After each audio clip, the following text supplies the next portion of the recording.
This is Akashvani. In the weekly program Current Affairs, now we bring you a discussion on significance of BRICS and G20 in evolving global scenario. The participants are Ashok Sajjanhar, former diplomat, and Elizabeth Roach, journalist. Today's discussion is on the BRICS and the G20. And we are looking obviously at the importance of these two multilateral groupings. This comes, of course, at a time when there is a question about multilateralism, whether how effective is multilateralism in today's world. Joining us to discuss this subject is Mr. Ashok Sajjanhar, who is an eminent diplomat, has been an eminent diplomat, and represented India in many countries. Sir, welcome to the show. Thank you very much, Elizabeth. It's a pleasure to be with you. Thank you. Thank you, sir. My first question to you is, how do you assess the relative strengths of BRICS and G20 as multilateral groupings? An excellent question, Elizabeth. If I were to look at both of these institutions, then, of course, looking at G20 first, it represents about 85% of the global GDP, about 67% to 70% of global population, about 75% of global trade. So it's a very significant institution. And if I were to add the 21st member, that is the African Union, then I think in terms of population, it's going to become even greater, because the population is about 1.5 billion of all the African countries combined. And we also have, in terms of the GDP, that will be added.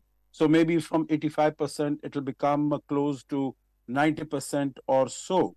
So, with the addition of the 21st member, the importance of G20 in terms of its representation of the global voice, so to say, I think that will increase, that will improve.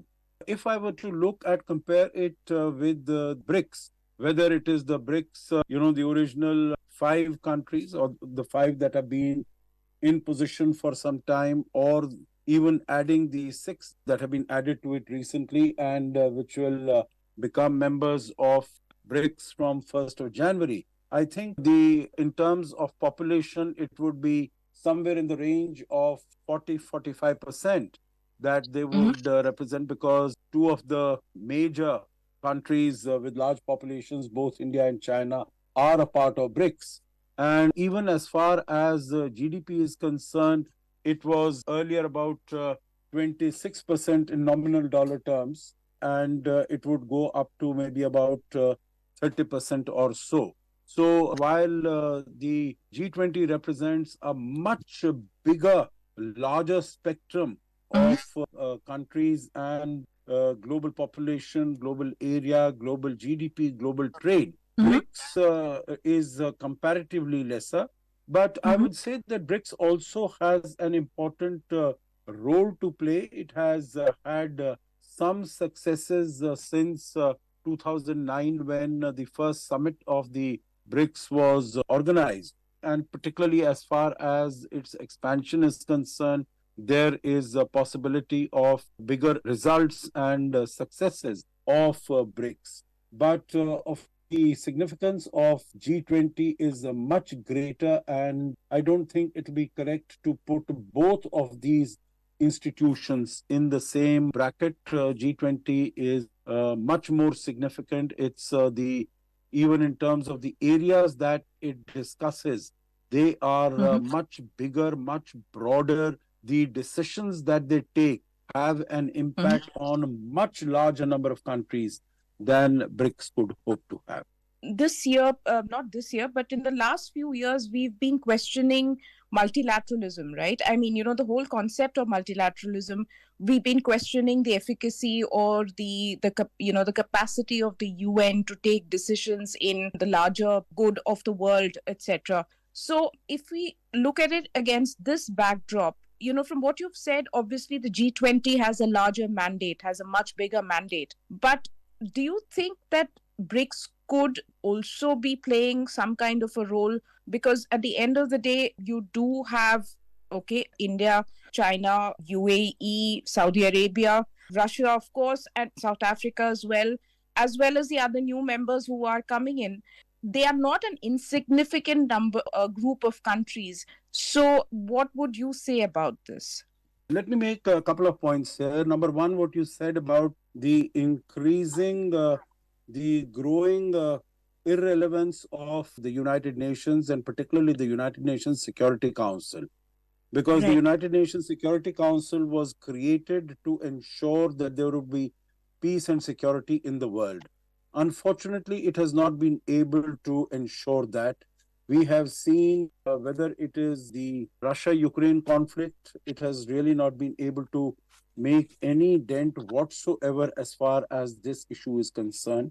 And Mm-hmm. even in the more recent Israel Hamas conflict, rather than focusing also on the issue of terrorism, which is such an important threat to peace and security in the world, it Mm-hmm. has been, of course, talking about ceasefire, but there is need that a more balanced view has to be taken, in which of course, the humanitarian observation of humanitarian laws as far as ordinary civilians are concerned in time of war, they have to be Mm-hmm. respected. But along with that, the release of hostages, more than 200 hostages, that also needs to be taken fully on board, and also that the issue of terrorism has to be condemned comprehensively and conclusively. Mm-hmm. So that is not being done.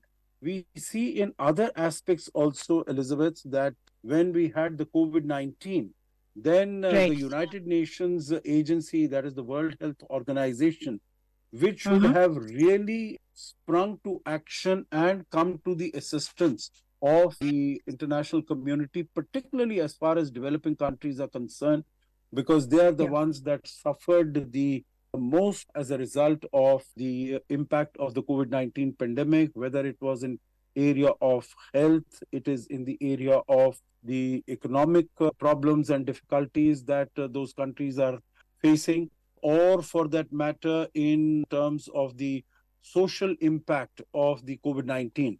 But Mm-hmm. we saw that whether it was the WHO or it was, in fact, even the UN Security Council, they were not able to contribute in any significant or meaningful way. You would recall that in March 2020, when this pandemic was just coming to light, the UN Yeah. Security Council could not even meet during that month, because we had China as the chair of the UN Security Council for that month. Mm. And China at that time said that this is not a security issue, it's a health issue. Although we know Yeah. that in the past, matters relating to Ebola pandemic and virus, all those issues, they have been discussed in the UN Security Council. So I think Yes. the UN Security Council has failed to acquit its responsibilities. We also see in the context of international trade, the Mm-hmm. WTO is not functional at all. So coming to Yes. the point that you made, that multilateralism has not been playing a role that was expected of it in Yes. diverse fields, whether it is peace, security, health, trade, etc. Yeah. So that, of course, is given, and that is why I think the importance and significance of organizations like the G20 has grown very significantly. This is, of Mm-hmm. course, not to suggest, in my view, that we should forget about the United Nations, that we should put, so to say, all our eggs in the G20 basket, because G20, the way it started, whether it was in 1997, 98, or after the global financial and economic crisis in 2007, 2008, its Yes. mandate is limited to economic issues. And that Right. is what we would like it to do, although these days we cannot separate Mm. economic from political issues. Like even in the context of the Russia Ukraine conflict, Elizabeth, we see that Yeah. it is a peace and security matter, but the economic impact in terms Yeah. of shortages of fertilizer, of food, of energy, of fuel, in terms of the supply chain disruptions, in terms of the increased debt as far as developing countries are concerned. So the impact of that is definitely there in the economic arena also. So you cannot Right. distinguish it and separate it from there. But still, the mandate does not completely cover peace and security issues also. So, as I said, that is why G20 has been, importance of G20 has been increasing. Now, the last point that you made, it's a very valid point. And I would say, and this is exactly what I had mentioned also, that one cannot disregard or say that the BRICS has no role to play. In fact, BRICS has an important role to play, and many other intergovernmental regional organizations or global organizations also have a role to play. And I don't think we should be sort of, putting them out of the arena that it is only G20 or it is only the United Nations that will be able to contribute to better peace and security or better economic relations or partnership between different countries. So definitely what you said, these are important countries, these are economic powers, these are influential powers in BRICS. They are important large economies. Yeah. So definitely BRICS will have an important role to play. Today now we have inclusion also of large energy producing economies like Saudi Arabia, like UAE, like Iran. So Yes. all these countries have come together. So definitely it has an important role to play, but in the same vein, I would say that whether it is ASEAN, that has an important role to play, East Asia Summit, that has an important role to play, the Quad, it has an important role to play. So there are a number of other institutions, regional and intra-regional, which also can contribute, and they should all be promoted and supported. I was just wondering at this point if I could ask you, with the addition of the AU to the G20, now, the global south is now represented very strongly within the G20, if I can put it like that. In the BRICS, if you look at it, the global south, would you say the global south is represented in the BRICS as well? And which is a better place for the global south's voice to be heard? I mean, the global south wants its voice to be heard. So which is a better framework where its voice would be heard, the G20 or the BRICS? Excellent question again, Elizabeth. Let's put it this way. When the BRICS was initiated, whether it was in 2001, if you look at the suggestion that proposed by Jim O'Neill, the chief economist of Goldman Sachs, and what he had said that these countries, big countries, large countries in terms of territorial area, population, economy, stable economies, they will play a much more important role as emerging economies. And they will make sure that the economic power and influence keeps moving from the developed world, from the transatlantic partnership, or from the G7 on to the emerging economies. And that is what we saw, that when these countries started working together, either the foreign ministers met for the first time on the sidelines of the UN General Assembly in 2006 or 2009, when we had the first summit meeting that took place. In the original architecture, India, South Africa, and Brazil, they are definitely representatives of the global south. But I will have great difficulty in accepting that China and Russia are also members of the global south. Now, the other countries that come in, after the six countries that have come in, they are all developing countries. But their numbers in that sense, much smaller. Their economic and political and strategic heft in that sense is much smaller. The other aspect is, when we are talking about global affairs, we need to have a platform, we need to have a format in which there is a possibility of an interaction, of a dialogue, of cooperation, of collaboration between the West and the East, between the North and the South.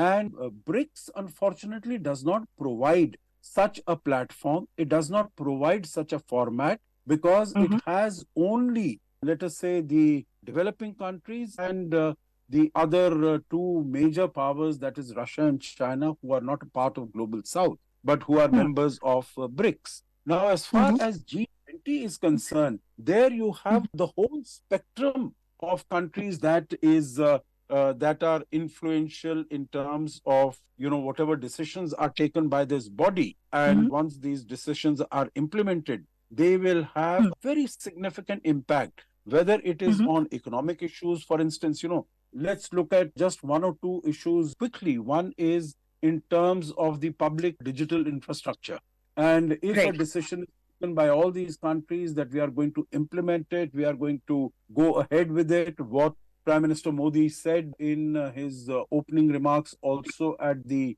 recent Voice of the Global South Summit, which was held virtually. And Mm-hmm. he said that, as had been promised, there is a repository of the DPI that has been established. And over 50 DPIs from 16 countries, they have been incorporated into this repository.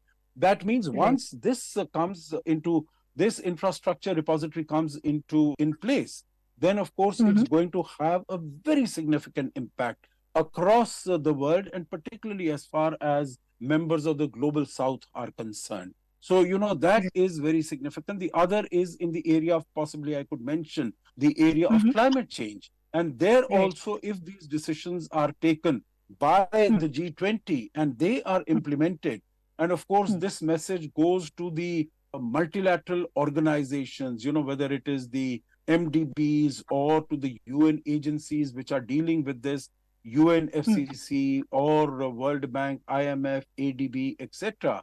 And all of them will incorporate the decisions that have been taken by G20 into their own functioning structures. So Mm-hmm. it is going to have a very significant impact on the manner in which the world economy is governed and world global governance architecture is Right. taken forward. Now, that sort of a thing, whatever decisions might be taken by BRICS, and they might be taken by consensus, although we see that on this Israel Hamas thing, there was no consensus, there was no report that was issued.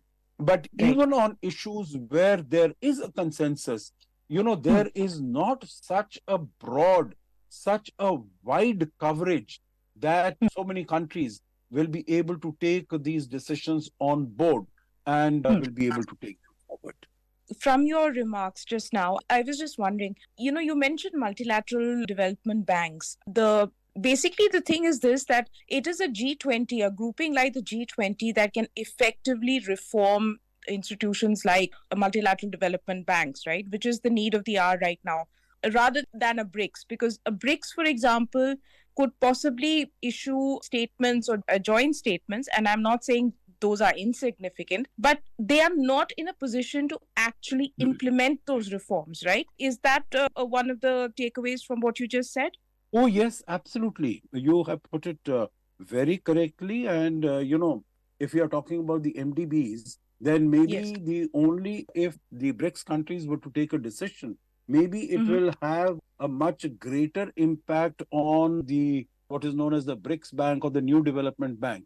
But on the functioning of none of the other banks. For instance, if you recall that when the G20 summit took place in September in Delhi, and at that Mm-hmm. time, the managing director of the World Bank, Mr. Ajay Banga, was also there. And he Right. said that the decisions that have been taken by the G20 have given him both the World Bank as well as the IMF. It has given them very clear guidelines as to how Mm-hmm. they need to proceed forward. That it is Mm-hmm. basically, of course, for poverty removal, but Mm-hmm. also for ensuring that the World Bank plays its own role as far as Mm-hmm. the issue of climate is concerned and preserving the climate of the world is concerned, and all the decisions that have been taken, let us say, under the Paris Accord, that the temperatures during the current century should not go beyond 1.5 degrees. That Mm-hmm. is the target, that is the limit. So he says Mm-hmm. it gives me very clear guidelines on how I need to conduct my own business as far as the World Bank is concerned.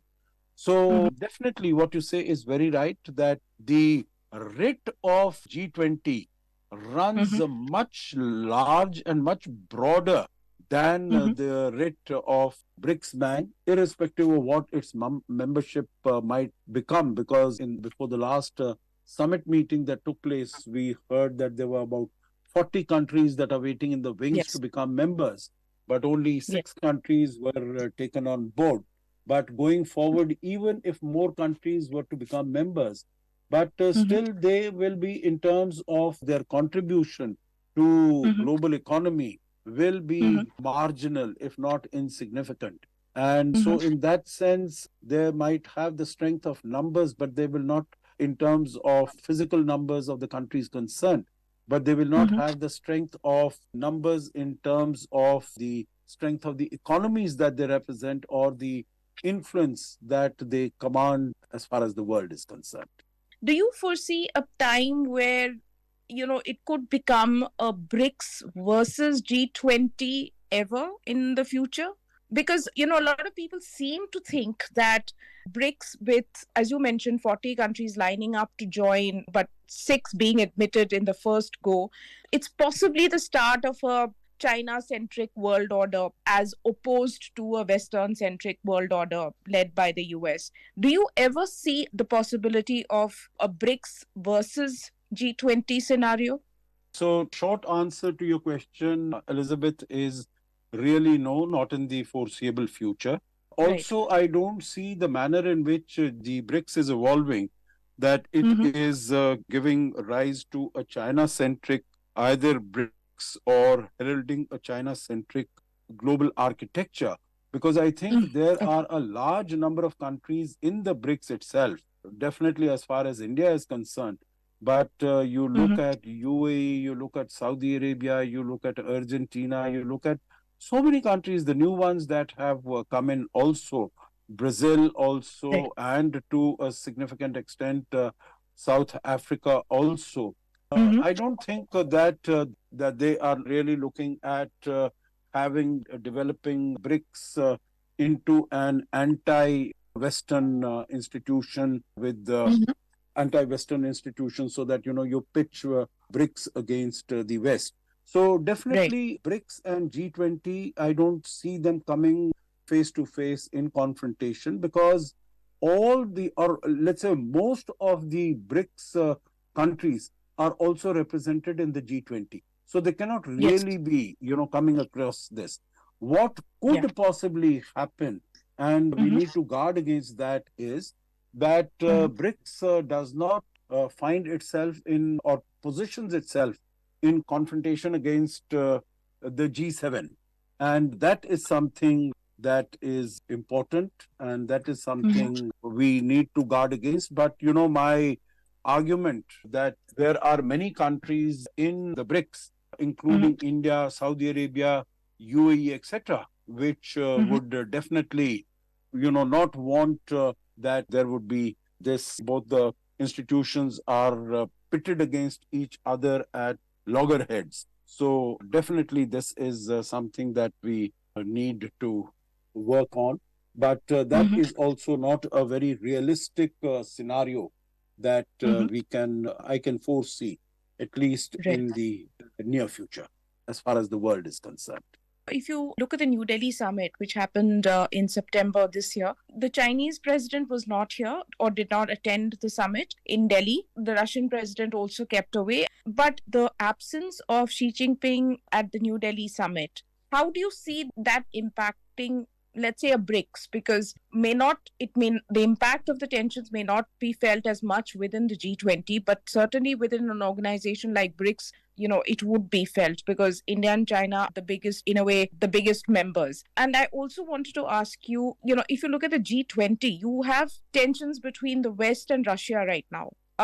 So what does it bode? I mean, there are internal tensions between both these groupings, right? What does it bode for them? important questions, Elizabeth, that you have raised. So one is as far as the presence of India and China, as far as BRICS is concerned, and what impact it could have on the functioning of that organization. And we have seen that as far as the Johannesburg summit was concerned, it did not have any adverse impact upon this at all. We were talking about expansion of BRICS, and India was completely on board as far as this is concerned, as far as the expansion of BRICS is concerned. So it did not have any significant adverse impact. We'll really have to see how it works out in the future. It will really depend upon from issue to issue that, how different issues come up. For instance, at the recent, the special summit that took place on the 25th, we had the Israel-Hamas issue. So on that, definitely there are different points of view. But then it is not only India that has the different point of view, and that was the reason why it was, BRICS was not really able to come up with a unanimous resolution, a consensus statement after this, because I'm sure there were other countries also which felt that there need to be focus on issues like terrorism, like release of hostages, etc., that India also places a lot of importance on. The other aspect is on the Chinese president not attending the G20, and what is the impact that could have. Again, I think it is a very large body, and there are many more countries with which India has a much greater comfort level. And India has much greater in terms of understanding on, and we are on the same page on different issues as far as global matters are concerned, that there also, I think we should be, as it has been going on, we should be able to come to some sort of workable agreements. As for instance, we have been able to do this at the recent G20 summit in September. Notwithstanding the fact that there were so many predictions that India would be, it would not be a successful summit because we'll not be able to get to an acceptable formulation as far as the Russia-Ukraine conflict is concerned. But we've been able to do that, and we've been able to take important decisions on a large number of other issues also, whether it is debt of developing countries, whether it is membership of the African Union, whether it's on climate change issues, and so many host of other issues that were under discussion. So I think China would also see that if it does not command the support of many people, it will also not press home its point. So I think India is on fairly strong and steady wicket as far as G20 is concerned, and it needs to continue to play to its strengths as it goes forward. Basically, what we are saying is that the G20 is a more influential organization than BRICS right now, and that BRICS and G20 have their own roles to play in the world, given that multilateralism at the level of the United Nations, for example, has not been able to deliver. So thank you very much for your participation and for your insights. It has been a very rewarding discussion. Thank you very much for joining us. Thank you, Elizabeth. It's been a pleasure for me to interact and have this discussion with you. Thank you. You were listening to a discussion on significance of BRICS and G20 in evolving global scenario. The participants were Ashok Sajjanhar, former diplomat, and Elizabeth Roach, journalist. This program was produced and presented by the News Services Division of Akashvani. You can listen to it on a mobile app, News on AIR. This program is also available on our YouTube channel, News on AIR Official. You may share your feedback about this program through email at airnsdtalks@gmail.com or WhatsApp on 9289094044.